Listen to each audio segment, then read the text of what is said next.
Good evening, everybody. It is 5:06 p.m. Eastern Standard Time. My name is Max Cohen. Welcome to the MOCA Live podcast. Joining me today is our special guest, Hidden Forces. How are we doing, Hidden Forces? I'm doing great. Can you hear me all right? Yeah, I hear you perfectly. Thanks for coming on. So Sure, Hidden yeah. Glad to be Forces, here. yeah, we appreciate you coming on. Hidden Forces is a longtime creative with titles as varied as like art director, set designer, props and interior stylist, sculptor. You've worked with like a staggering number of brands: Mary Claire, Food and Wine, Esquire, a bunch more. And you're also a high order crypto artist. And I was looking through your super rare earlier, and I found myself really fascinated by your work. You know, these ever changing, evolving kind of color studies, all contained within these like petri dish like surroundings. But so big fan of your work. But you're on the show today not necessarily to talk about your work, but actually to talk kind of about mine. Last week I released an article. Yeah, I know it's strange for me as well. Last week I released an article about some of the dangers of what I call like poor collectorship, and it was called "The Collectors Will Kill Crypto Art." And generally, the gist was in talking about the lack of middlemen in crypto art, how some of those middlemen in the traditional art world, like art dealers, specifically some kind of famous examples like Joseph Duveen and Larry Gagosian, have had an outsized effect on how the traditional art world has kind of maneuvered throughout the last 100 years. And so throughout this essay, I kind of equated collectors in crypto art as taking on the role of that middleman and the outsized power that collectors in crypto art now possess. And while I'm accustomed to a wide variety of reactions to my work, I've not to this point made anybody as vehemently angry as I seem to have made Hidden Forces. And I think you raised some really important issues about this essay, and some faults of my own. And I wanted to have you on so we could kind of talk about your viewpoint, not only in the essay, but on crypto art in general. So I'm going to kind of give you the floor to talk about what exactly kind of upset you or kind of rubbed you the wrong way about this essay. Sure. Well, let me first say that I appreciate that read on. That was very generous, and it's nice to hear that you're a fan of the work, because that's really, for most artists, what it's about. My client list.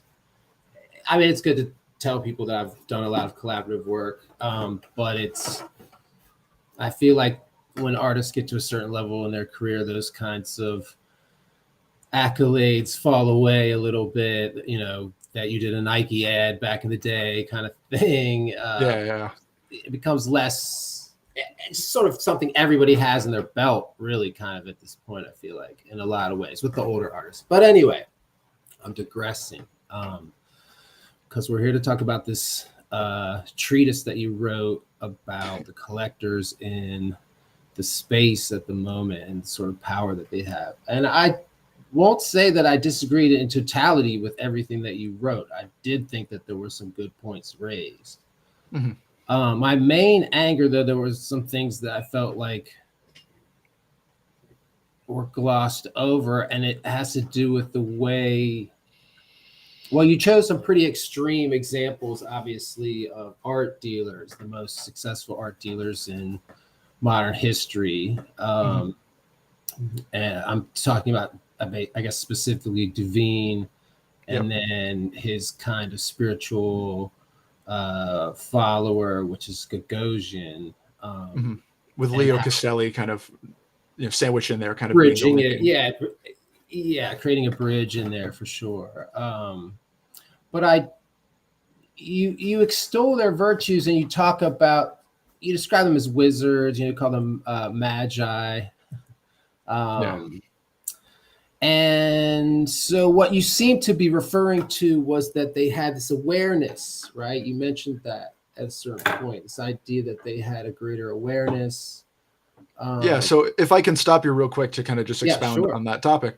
Sure. So these three men throughout the 19th century, or I'm sorry, the 20th century, what they had access to was information literally on the whereabouts of artwork. I mean, I think we kind of take it for granted that so much of this great artwork is in museums or kind of publicly available to be seen. But the truth is that when we're talking about the highest levels of the traditional art world, where these artworks are being bought and sold for many tens or hundreds of millions of dollars, they're oftentimes in warehouses, in temperature controlled warehouses where they're appreciating, or if they're lucky and not in a museum, they're displayed over someone's living room couch or over someone's bed in like a penthouse apartment. And what these men kind of did, on top of being great salesmen, is kind of create a Rolodex of where these artworks were. And they would entice these client lists to come into their worlds by promising them access to art that nobody else in the world had access to, because there is no central underlying repository for this information. It's kind of just who you know, what you know, and that power has accumulated in very specific hands. These are, of course, not the only art dealers who matter in the 20th century, but I think they're the three that have kind of the outsized importance. And then obviously in crypto art, we don't have that because all information is publicly available. So I just wanted to provide that background. Hidden Forces, please continue. No, that was great. They have had an outsized influence, of course, on the tastes of modern museum collections, the collections of modern wealthy people. But I'm not sure. I mean, you're talking about the awareness of, okay, first of all, you're dealing with physical objects, right? So they can't have a digital record that sort of automatically updates of where things exist in, Rockefeller's time, for instance. Sure. But I think you're kind of glossing over those personal relationships. And I think that the way that, and you're glossing over the sort of social cachet that they are tapping into as art dealers. And those are skills as old as royal courts. Yeah. Those are skill sets where you have people who, I think traditional human power structures are such that you eventually, in every kind of modern society, you eventually end up in a situation where there is a group of people that have more resources than they have any reasonable right to have with under their auspices. And so they don't know what to do with their money, essentially. And then you have to have people come in and give them delights and give them things to, one end it's charity. It's like, so please give to the poor. On the other, it's culture. So it's like, please support the arts, whether you're buying paintings or underwriting a small film or whatever it is.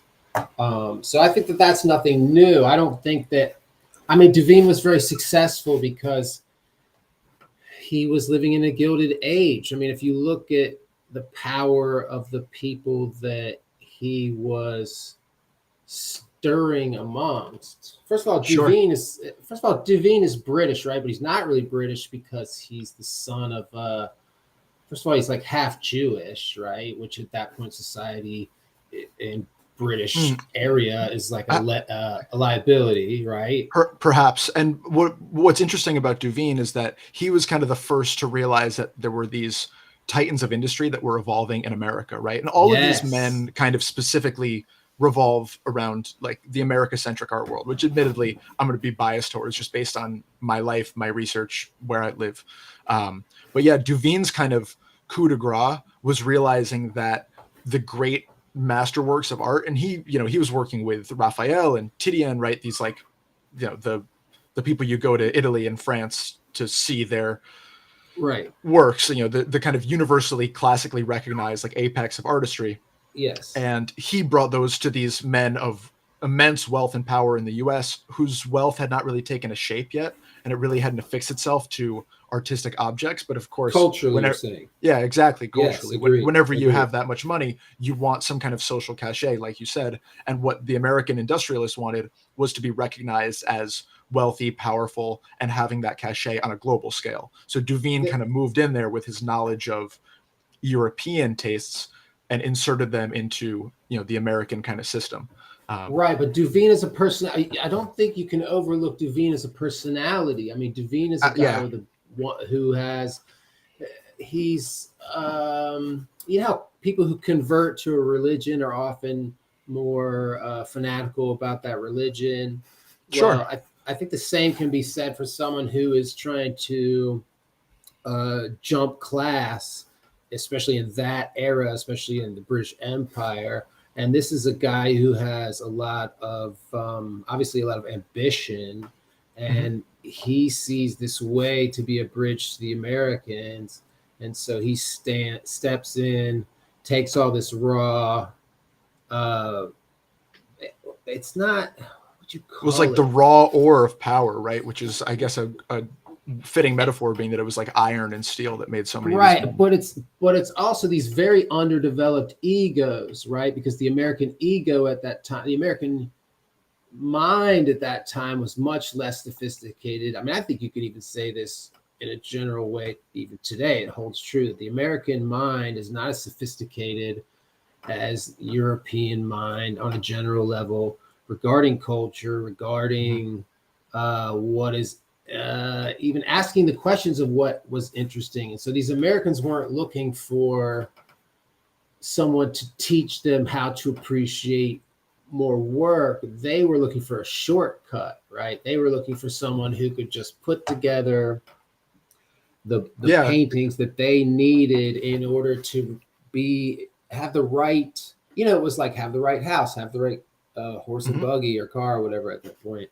Yeah, Car is different, exactly. but And that then kind of Mhm. no, go ahead. I was just going to say, and then you see kind of once all of these works proliferate through the US, right? And you have like the National Gallery of Art that is in large part the product of Duveen's association with Carnegie, the Right, steel man. right. Once you see that this proliferation of European art kind of moves throughout the US, then I mean, what's the new social class, right? What's the new social clout making item, right? And that's where like Castelli kind of steps in, and he's a gallerist as well as a um, art dealer, and so he starts bringing people into his orbit, like Jasper Johns and like the abstract expressionists. And he says, no, anybody can have these old works by these old masters. What you really want are these new kind of abstract socially like these important within this moment pieces. So he changes the paradigm, so it's not just bringing the classics to these people, it's establishing what's canon as like a new classic. Yes, and it's And who establishing are the the new. Go yeah, and ahead. who are the new masters exactly, and like Right. and But it's one of the also things, the new yeah. American ego. He's establishing the new American ego because it's like you're talking about the shift from Europe centric viewpoints. Suddenly, you've got New York becoming the art center. You've got artists flocking to New York to be part of a scene. You've got the galleries, the auction houses are focused on these artists, and the Americans. It's time for them to sort of break away, not only embrace something modern but something American. Like listening to jazz over listening to chamber music, that kind of thing. Sure, absolutely. And then Castelli goes right into Gagosian. There's kind of like a mentor protege situation Right.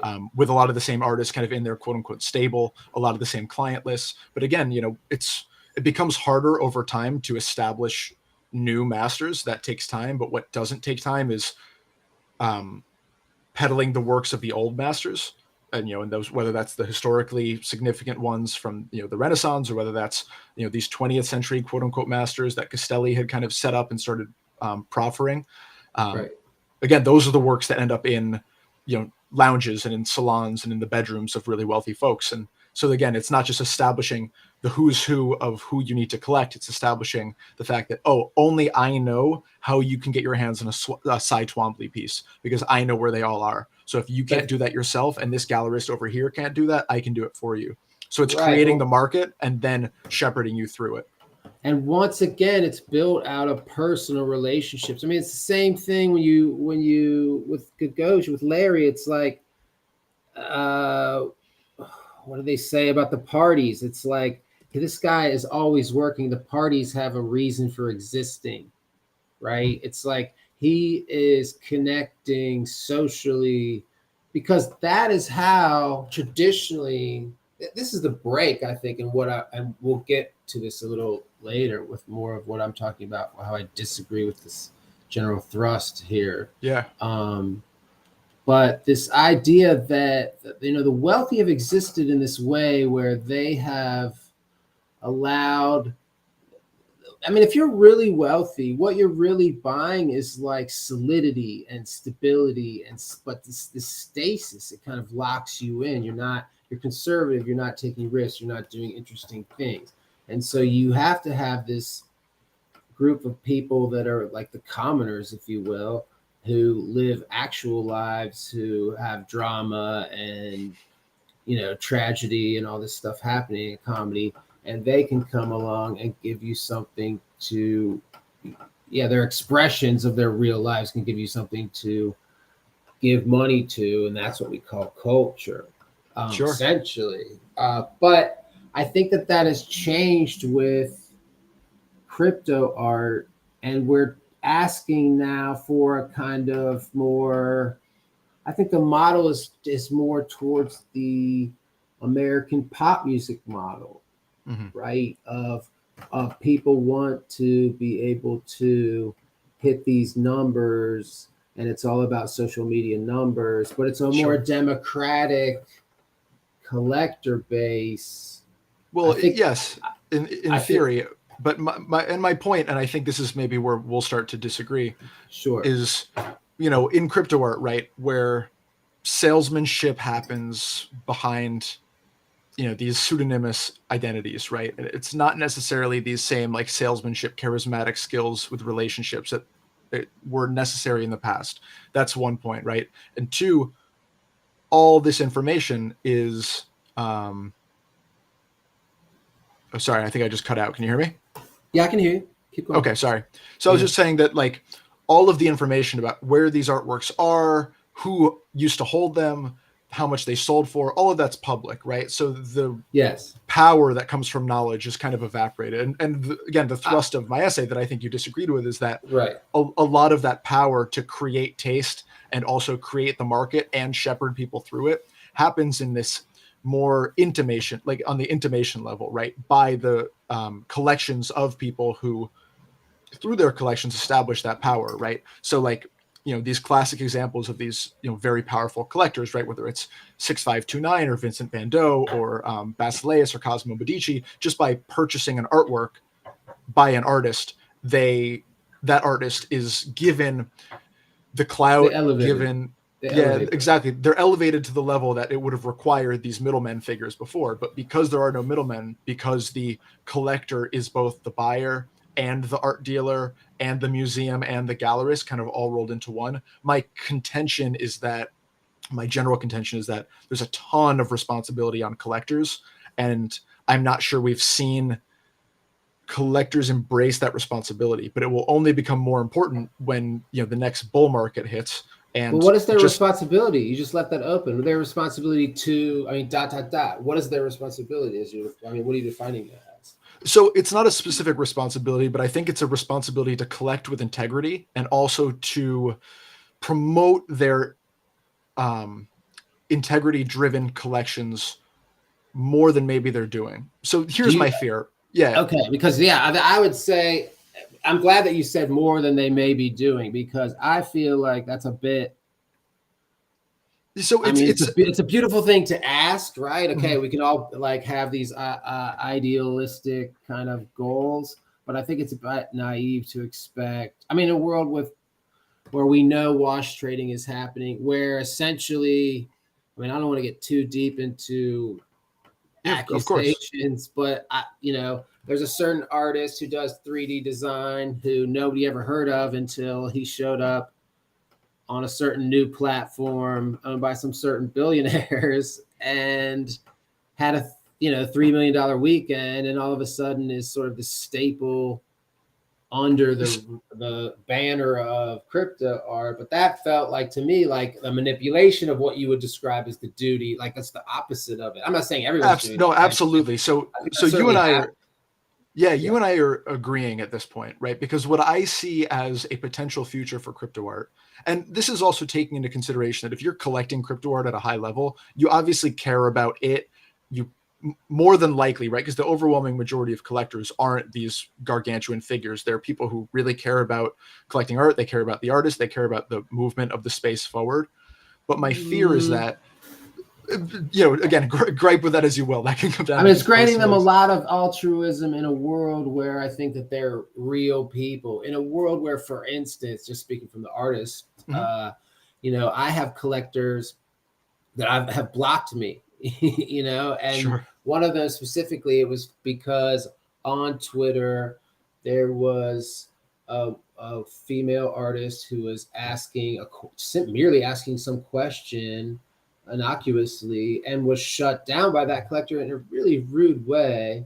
Mhm. And it wasn't even a gender related thing, but I spoke up just because, hey, this is another artist, this is a human being, you can't treat people this way. And then he blocked her, and then he blocked myself.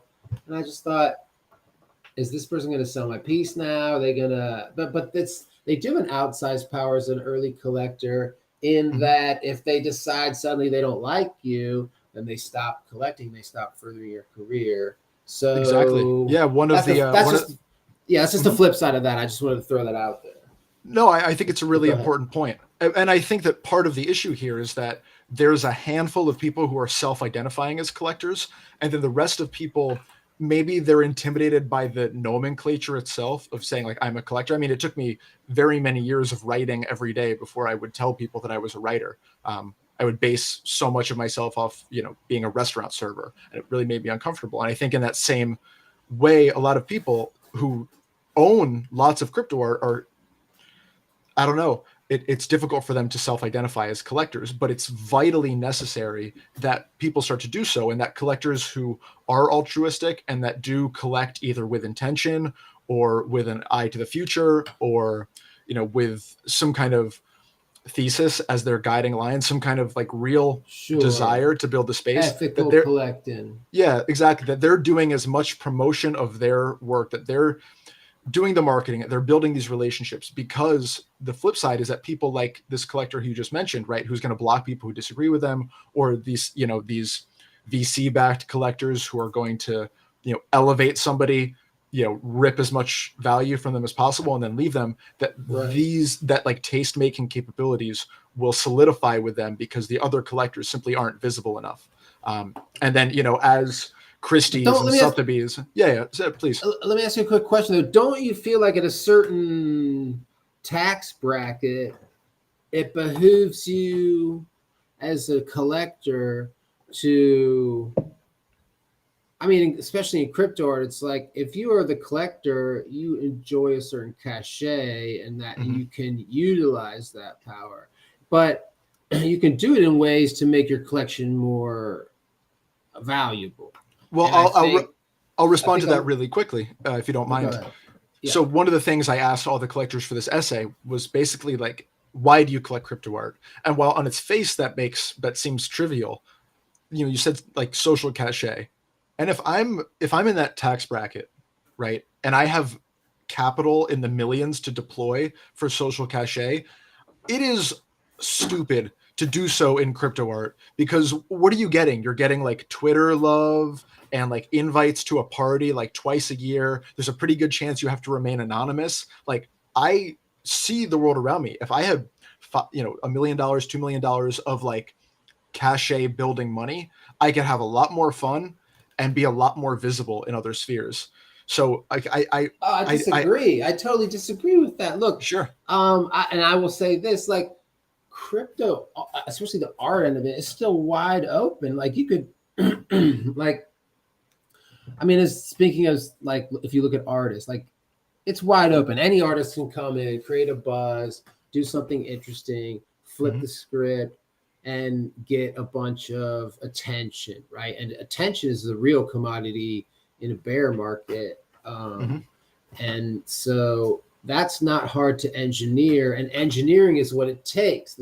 It's a resource problem where artists are funding themselves and it's difficult to do. Collectors might have more funding from their own collection, or they might know people at the VC level. They might be walking in those circles, so they might have access to funding the way artists don't. But I think everybody's trying to be out there branding, and I mean, you're right. There are some people. I think if you're Rockefeller level, right, you're invisible.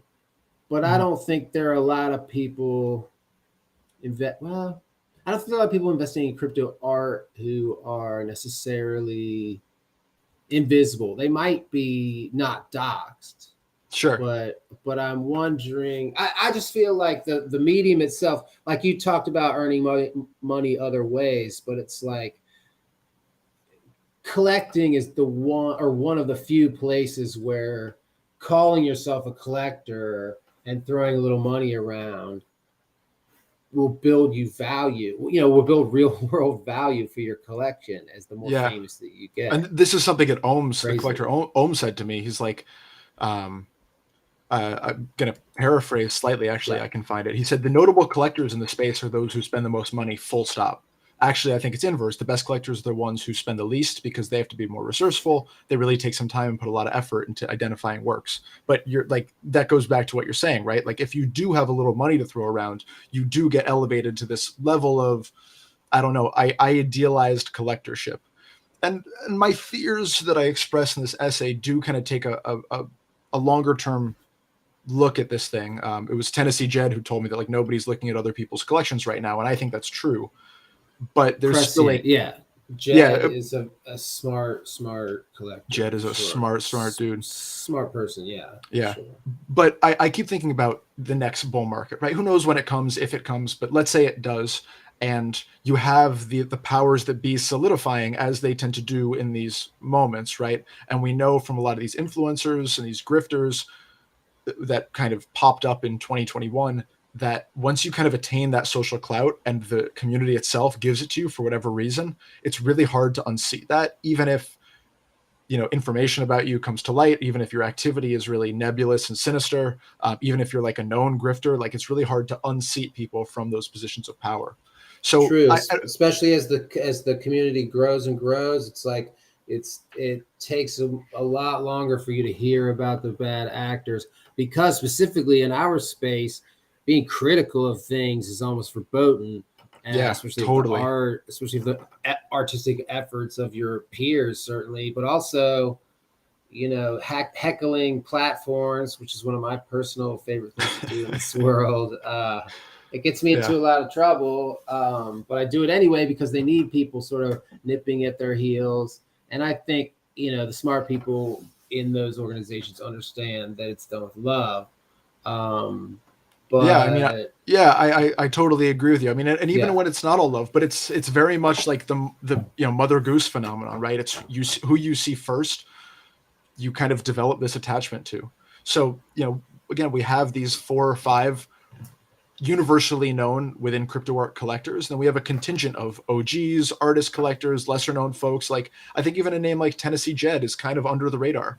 A collector like Ohms is kind of under the radar. The fact that people like Sarah Zucker and Giselle Flores and Matt Cain have collections of their own that are really beautiful and really thoughtfully put together, like that itself kind of goes under the radar because again, artists who are collectors are artists first and collectors second. A lot of these collectors are understandably not looking for the pressures and everyday tasks that come with keeping up a large online following. Some don't have I think that we should separate out the 3 people that you just mentioned. I mean, Tennessee, Jed is I don't know that much about Jed. I mean, I think Jed might have a piece of mind hiding away in that vault somewhere. But Sarah and Matt Cain and Giselle, dear friends of mine, they all started building their collections. It's a little bit different, right? Because they are not people who came along and said, I'm going to collect. Yeah. They are people that looked around at all their friends that were making all this awesome art, and they were trading art. They're giving away art. And a lot of it was given away. A lot of it was traded for tiny amounts of money or nothing at all, or just gas fees. Yeah. And that was sort of the environment. So if you were prescient enough at the time, I think if you got in early enough, then you did probably build somewhat of a collection. And then you also at the same time probably have a story about the funny artwork that you didn't buy, like, oh, you were going to buy a punk for like $3,000 but you didn't have it on you, so you skipped it, or Yeah. those kinds of things as well. That was like the story I tell all the time about I was in crypto art for like maybe a month when Gazers dropped in December 2021, and I was on an NJ Transit train, and I was like 0.7 ETH. That's a little bit too rich for my blood. I'll let this come down in the morning, and the rest, as they say, is history. The morning, oh my god, that's the funniest part of that story. Yeah, well, I mean, wait, and it wouldn't be gone like 10 minutes. I didn't know anything. I don't know anything now, but I was influenced by a lot of shit investing in Solana PFP projects. So I was like, oh, price always comes down after mint. Okay, yeah, exactly. So I learned my lesson, but not on Matt Kane's piece. Yeah, I don't think the price ever comes down. I'll never get another chance, but I learned my lesson. Sarah and Giselle, they're I just wanted to make that delineation because I do think that artists were building collections. Even Art Gnome is kind of in this. He's not exactly an artist, but he was here with the artists every day. Well, he was an artist long before he was a collector. I mean, I interviewed him for this piece as well, and was very adamant and prolific in talking about just all the art that he created. I mean, he went to art school. He was frequently trading with artists, and I think he found this space in large part because he found an ability to trade art with others. I mean, we have a piece of his in the Genesis collection. You have a piece of his work? I don't personally, but in the Genesis collection, we have one called Garden of Oz. It's a AI mashup of a Hieronymus Bosch piece with Wizard of Oz graphics. It's wonderful. I'm trying to remember it because I know all those 700 pieces. I went over that thing like tooth. Yeah, I'll shoot it to you after we get off here because it's I really want to see. I mean, I love Art Gnome. I was not aware that he was making artwork or even went to art school. I guess maybe he did go to art school. But I think I want to see his stuff. I'm so excited. Art Gnome's a really interesting character, I think, for the topic of our discussion because he does self-promote in a way that I think a lot of collectors. He self-promotes without an interest in making money off of his self-promotion that I think is really rare among these like top level collectors, right? Not top level being like in terms of notoriety. Obviously, because animal. Exactly. His own solar system. Sure. But I think that's a really good paradigm for what I think I want to see more of, right? Which is these collectors who, for whatever reason, have come here and they recognize that the promotion of their own collections and the artists within them as much as possible is necessary, not just for their own bottom lines potentially going up in the next couple of years, but for the existence of this entire space to grow as a rising tide instead of a very, because I think we all have the same fear, which is that the 40 or 50 artists who are kind of commanding these prices and this attention today will be solidified, and then there will be nothing for everybody else. There will be no middle class of artistry. There will be no access for people who don't have that clout or weren't kind of chosen when the choosing was happening. And I think that already happened. I was going to talk about this too. Please. I was writing this up early, and I was writing notes for myself when I was thinking about this conversation earlier. But, you talk about the collectors destroying the art market. I think they already did. I think that they both built it and then destroyed it. It was built in a hurry, right? It was like sure. Well, slowly and then all at once. Well, I mean, there was all these people grinding. I mean, John Crane doesn't think it happened overnight, obviously, and Colborn obviously understands it didn't happen overnight. But I think that there were grinders, and then all of a sudden, the panty came through. Things went into hyper time, and this wave of money came in, and so there was this spike. There was this Yukon Gold Rush moment. And a lot of infrastructure, some of it janky, got put together. A lot of companies got started up that wanted to move forward and wanted to create something, but didn't really have, they just wanted to be here to be part of the energy, which isn't always a negative thing. Some people they say, I know if I show up, I'll figure out, how to be useful and be connected, or add my contribution to the community or whatever it is. But I think that it's never going to be like that again. Like, I think that the bull market as we know it is like, it's Well, it's totally unpredictable. I mean, like, no, but I will say this. I'll say this. I think that we're not going to have a splash market, which is what I would describe that as, and where it's brand new. You know what I mean? It's never going to be brand new again. So the fact that it was brand new meant that there was nothing to distrust. Nobody knew about the scams, the big scams yet. All the new people coming in didn't know. Yeah, right? Of course. But I still think that I think just, that, yeah, please finish up. Wait, just let me finish this one thing. So I don't think that we're going to have that splash. What I do think is that we're going to have the people who are still here grinding are going to be the winners at the end of the finish line, because we are building real infrastructure and we are building real markets, and the art markets are the kind of test market for what can blockchains do with commerce. And I think the answer is very interesting things, and we're learning that. And so I do think that there is energy, it's going to stay. And I think that the rise isn't going to be like a jump to this other market. It's going to be money's going to start coming in, people are going to work, things are going to happen, and slowly but surely we're going to build back up. I'm not even thinking about the market necessarily. I'm now thinking like art history, right? How is art history going to look back at crypto art, right? Beyond the money, but like to legacy, like what do we have here? And, you pick up any art book and it's going to talk about, your art movement of choice, and it's going to distill it into a couple of important figures and maybe a manifesto and some kind of shared ideals. And the thing about, and we obviously don't know how art history is going to look at crypto art. Now, it's my conjecture that it will look at crypto art. Like, we have there's too much happening here that bleeds out into the rest of the world. There's too much institutional interest in what's going on here. It's too interesting to not have some art historian 10 years in the future tell the story of this space, because it's fascinating. 10 years? What are you?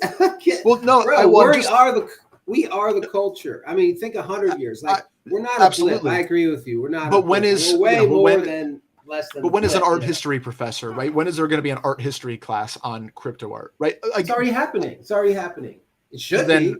It should be. I totally agree with you. I'm assuming that it's happening in some schools somewhere. But it's also hard to quantify this stuff in real time, right? At some point, like, I'm thinking about these giant art books where it talks about all the art movements. Like, then one edition eventually will have a chapter on crypto art, whenever that might be. Maybe it's next week, maybe it's 5 years from now. But my point is that I think personally the most important thing about crypto art is in its eclecticism, in its complete blowout glut of art. It has no walls in the way of aesthetics. It has no predilection towards moods or tones or mediums. It is kind of just this amoeba-like thing that is eating constantly all the time and absorbing and producing more and more and more. And I think that glut is the most important part of crypto art. And I think that needs to be conserved, because I think that that's where the real meaning of the movement comes from. And I think that's where its real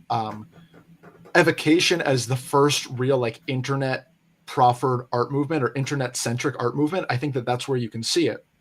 And I fear that if we have these few collectors of status, and those are the collectors who are going to be interviewed and interrogated and who will have their works in the crypto art museum, who will have like the rooms in the museum, and you'll say, oh, it was the works of these 25, these 30 artists, this is the canon, and everything else is just happening outside of it. Now, I think you could reasonably make that assertion in like the Impressionist time, because I'm not sure that there were that many physical people who were connected to that movement. But has an art movement ever had thousands upon thousands of contributors coming and going and working, like, notably and self-representationally under the same umbrella? And that's what I'm afraid that won't be preserved. And the only way I see of preserving that is more collectors being loud about all the artists they're collecting, not just the ones that are going to make the money. because I think that that's how you protect the space going forward. And that's, I think, how you protect, even if you're investment minded, how you protect all your investments going forward, instead of just doing what movie studios do, where they put out, 31 movies a year, 30 of them are not going to make any money. And then the one is going to make, everything back for the studio, which I think is a dangerous paradigm when it comes to real, like, capital A art. I mean, look, I agree wholeheartedly that collectors should be more out there about their activities. They should be more transparent. They should promote more. They should certainly show the works that they collect in public forums way more often than they do. And, that is that whole other conversation about the lack of physical space curation across the board, and how when we do have it in our industry, it fucking sucks ass almost 100% of the time, with occasionally someone doing it a little whimsy or a little delight. But all that said, I do not think that we even really know. I don't think crypto art is an art movement. I think that crypto art is a cultural movement. It has it's so much having to do across cultures that it might be one of the very first cross-disciplinary cultural movements. I mean, the Beatles were a cultural moment. Elvis was a cultural moment. Shit, Public Enemy was a cultural moment, but it wasn't about the tech, The Walkman with the cassette player made some shit possible, and now blockchains are making things possible. But we're at this kind of flux where it's everything, it's all of the things that we're doing culturally and science-wise that are interesting on the globe have a line penetrating crypto art. I mean, I can find an artist involved in any kind of weird phenomenon you've never heard of, all doing crazy things, all doing interesting things, but also, look like Nate Alex. You have people, or Matt King. You have these people who are using the actual technology of the blockchain itself to impact the works themselves. And now it's revolution in storage. We have the Gen Art is coming up now. We have ways to show it. We have ways to trade it, and we can grow an appreciation for it. So your conjecture is that crypto art is way more than an art movement. It's more of a cultural moment, and thinking about it as I have, in terms of the extension of the artistic continuum, is doing a disservice to the whole thing, because we can't judge it on that basis, and it won't be judged on that basis because it expands far outside of that. I mean, yes, but not even that, because the disservice you're doing is just to your own worries, because there's no way that this is going to fade. Look, some of the artists may fade. I mean, you mentioned your article. Where is it? I want to pull it up one more second. I don't know how much time we have. Let me pull this up. How much time is it? Now, where's your damn article? Oh, wait, here it is. You were talking about the worst things that can happen to artists, right? Yeah, the 3 worst things that can happen to artists. Where is it? Yeah, I got it for you. It's here we go. Right, least terrifically an artwork collected by someone. All right, so you get in a good collection. That's a good thing. And number 1, right? Yeah. And then it's like, oh, if Pranksy owns your artwork, you're hot shit, or whoever it is. I mean, shout out to Pranksy. That's a pretty cool cat. Shout out Pranksy. Thinking innovator for sure. But yeah, that's the kind of collectorship ideology we have now, right? As we've been discussing, this idea that the name of the collector puts a real shine on the artist, and I think that that's nothing new on a certain level. And I think in many cases, but I want to just be clear with what I was saying in that paragraph, and maybe it didn't come across, but it's not just that you're It's not just Right. that you're getting in the collection of somebody with a name, but somebody whose collection is meaningful, because what will happen to an artwork in the right collection is it will mean more than it can on its own, just naturally. It will be kind of refracted through the echo chamber of a collection. So maybe that is, to some people, a Pranksy-esque collection, but I think it could also be just a collection that's intelligently designed, Of reflects course. a taste. So I just want to Yes. clarify that it's not just about, being collected by one of the big names. It's being collected by Right. somebody who cares about the work, whether they have a name or not. Right. Right. It could be the only piece in their collection, and if they love it enough and they paid enough for it. Sure. Well, but I don't I'm know. Like kidding. I collected one of W.G. Meats's Flesh, his Nice. generative project, which I'm really happy about. And I don't have a great collection, but I think that I collect with some kind of an intention. Obviously I'm not thinking, I don't resell anything. I buy like editions and things, but like Gotcha. that matters to me. I don't want to suggest that I have some kind of like great collection or some kind of like incredible intention in collection, but you can trust that if I buy a work, because I'm, small time, low, like no name, if I buy a work, it's because I really care about it. And I think that like Those are great. Yeah, those are great pieces too. Those great are pieces, those are really brilliant. slick. Meats is a cool cat for sure. Seems like a good dude. And then the second thing in the order of horrificness is being forgotten altogether.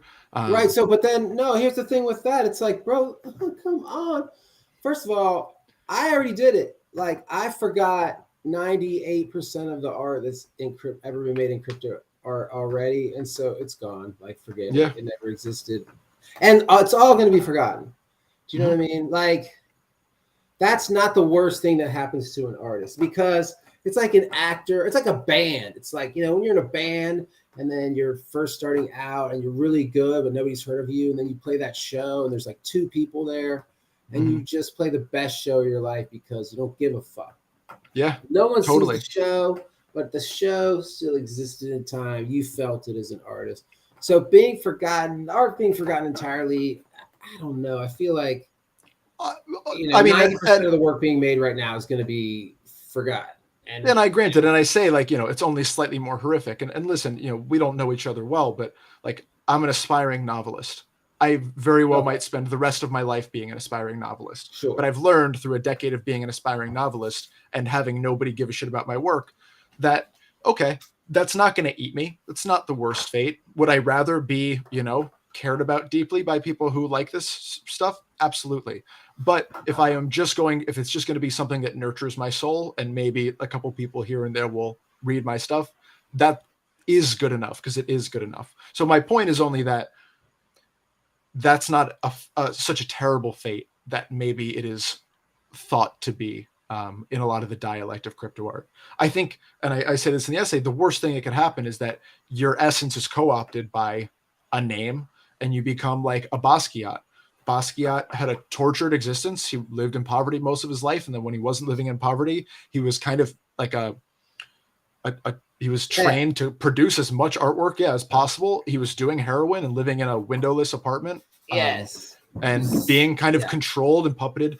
And now there is no Basquiat. He's just this name attached to this art style. Nobody really cares about what his deal was. Nobody really cares about what his intentions were. I don't know about that. Actually, Basquiat's a controversial figure, but I would say I just see too many someone who hasn't really been forgotten in that way. But not forgotten.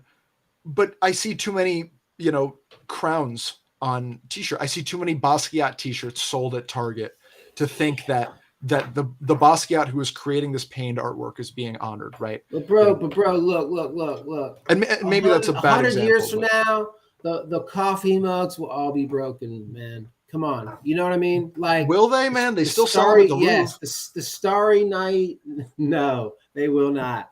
The Starry Night coffee mugs will go the way of history, and so will Basquiat's crown won't, because the thing about Basquiat's crown is it became its own iconographic thing that talks about a cultural difference between white America and African Americans America, rather. And the thing is that Basquiat's story is a story of kind of being exploited, but his vision as an artist was beautiful, and he celebrated some things that Black culture once celebrated, and so they celebrate him to celebrate those exact things. And I think that when you see him in Brooklyn, when you see that above like Biggie Smalls or whatever on the graffiti on the side of thing, it's beyond Basquiat as the artist. Sure, and I don't know enough about and I don't know enough about Basquiat to really have like an intelligent conversation about this. Okay. You're absolutely right.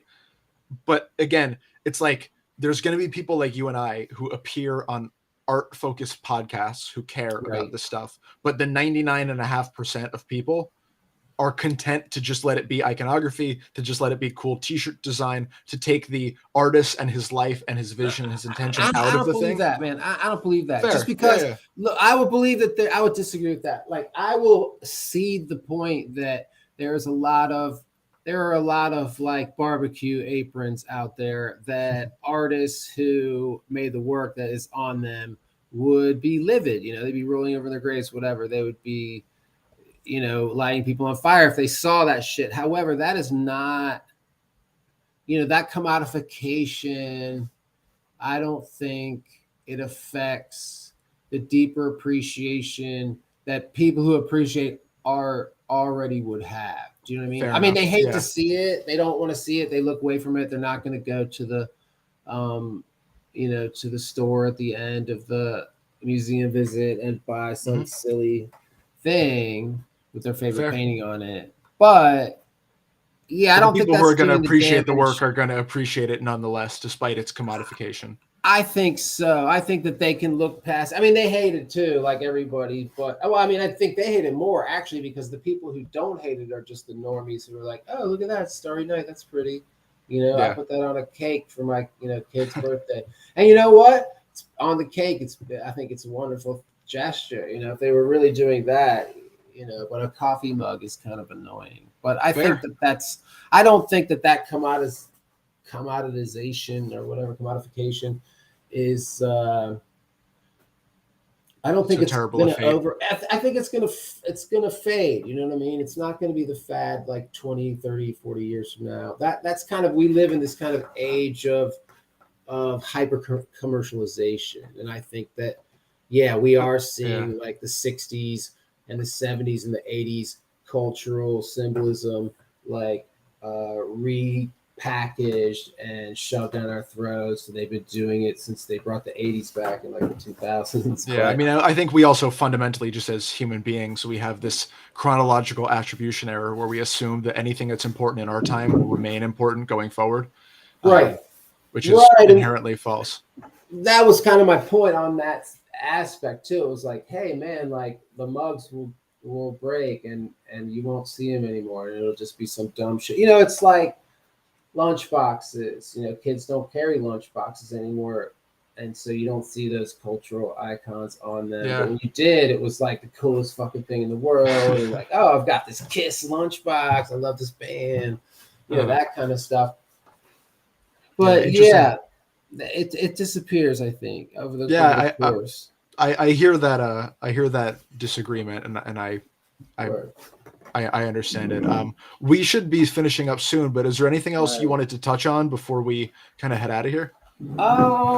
It's been a very productive conversation. I'm trying to think. Is there anybody I didn't insult that I wanted to insult? That was really what I was asking you. Oh my gosh! I hope I didn't insult Artnum actually about him being an artist. I'm an idiot. I don't think you did. I think he told me. I think prefacing the quote that I was referencing, he's like, not many people know this about me, and I don't think he's super open. Or forward. Yeah, rather. but the headbands should have been a dead giveaway. Should have been a dead giveaway. Yeah. He came on our fundraiser live stream the other day wearing a full knit mask of his face, but when he used to have the hair and the big beard, and it looked like Art Gnome Leatherface. It was the very strangest thing. Oh man, that's scary. That's a little bit scary. He does seem like the guy who would he'd be like Bryan Cranston, where Bryan Cranston got like a living mask of himself as Heisenberg and then wore it to like one of the Comic-Cons or whatever, and everybody took pictures with him, and they thought he was just a guy in an amazing mask. And then he went to his panel, and he came in as the fake version of himself, and then ripped the mask off, and it was really him underneath. Well, hopefully Art Gnome is listening to this and he takes this advice for the next NFT NYC or something. All right, so nobody else you want to insult? Nothing else you want to bring up? Nothing else that gave you agita? I mean, we didn't talk about 01 and it's MOCA, but we don't. I mean, that's a whole huge other conversation for another day because. So I really do want to have a conversation about that, but I want to kind of let it still go. It's so new and the opinions are so polarizing. It's not MOCA for what it's worth. I mean, it's Colborn, but we're not like. Oh, okay. You're not connected. Oh, all right. I'm sorry. I didn't mean to lump you in with those jackets. No, not at all. I'm currently monitoring the very powerful and polarizing opinions on the site, and I'd like to. Yeah, it is interesting.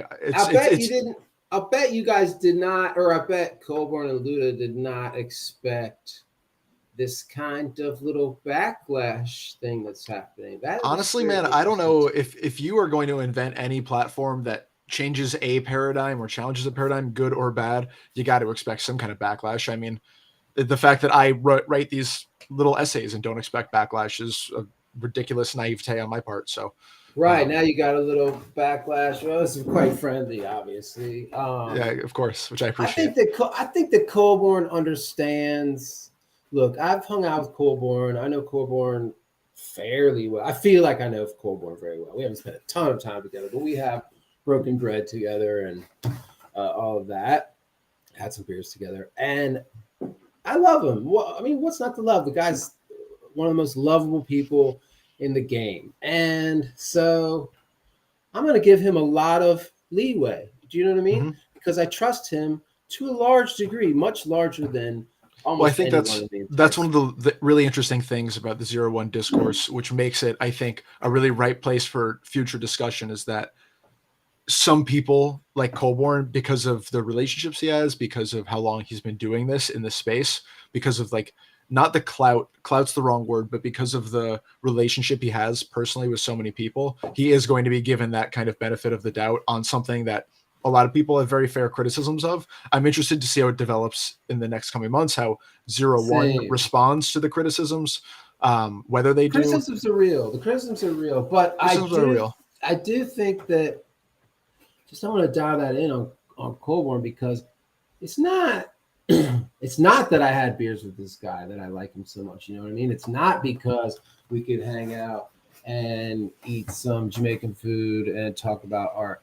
It's I mean, that's part of it, but the main thrust of it, the real reason is because of his spirit. And I've seen him stand up before crowds of people and discuss issues near and dear to his heart that have to do with art, creativity, provenance, the arts, the rights of artists, the development of platforms, all these subjects. And he is someone that speaks with passion and deep intelligence.